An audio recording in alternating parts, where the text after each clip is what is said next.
Every aspect of health, physical, mental, emotional, and spiritual, are intertwined, and if one is out of balance, the other three are also affected. Therefore, if you want to stay healthy and want to keep your clients healthy, the spiritual aspect is an important part of it. So, this module we shall discuss what spirituality means and some ways to improve it.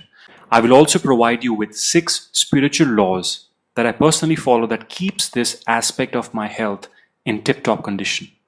I want to start by saying that we are all born for a unique purpose, which is very specific to us.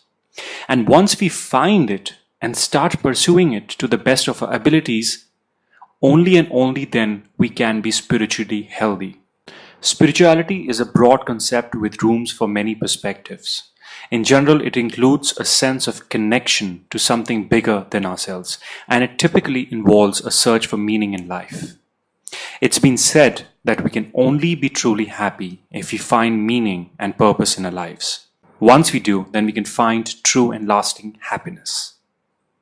Students, in short term, a cup of coffee, watching your child play and smile, holding hands with your loving partner, watching the sunrise or sunset, even getting a massage, all makes us happy. All these things makes us happy, but it's fleeting and short term. What you should strive for is long-lasting happiness and contentment. So how does that come? When you find meaning in your work, when your work becomes your passion, when the work that you do impacts people's lives. Please know that when I say work, it does not mean working to earn money. For a woman, it can be raising her children and being the best mother she can be. For another person, it can be running an NGO and opening schools in underprivileged communities. We as humans are creative beings. We can only be spiritually healthy when we are in the state of giving back our time, money, and effort. It does not matter if you're impacting just one life at a time, like a surgeon performing a heart surgery and in the process saving that person from dying, or being an entrepreneur and building a platform which is providing millions of people a livelihood, positively impacting them in the process. You need to define what you desire. It's your job to find your passion, although passion is not enough and you need to find purpose. For example, my passion is health and fitness. Okay, a series of events and circumstances dictated that I will ultimately pursue this field as my full-time work. It's really hard to decipher whether I was destined to be in this field or it was due to the hard choices that I had to make at certain stages in my life that has led me to the current stage that I am in. I like to believe in the latter circle of thought, as I do firmly believe that we are the creator of our own destiny. Sure, you cannot decide where you're born. You cannot choose who your parents would be. And you were also not able to control certain past events you wished it happened, some of them quite traumatic. See, we all have a shares of struggles that we need to go through. And honestly speaking, bigger the struggle one faces early on, stronger the personality that they build.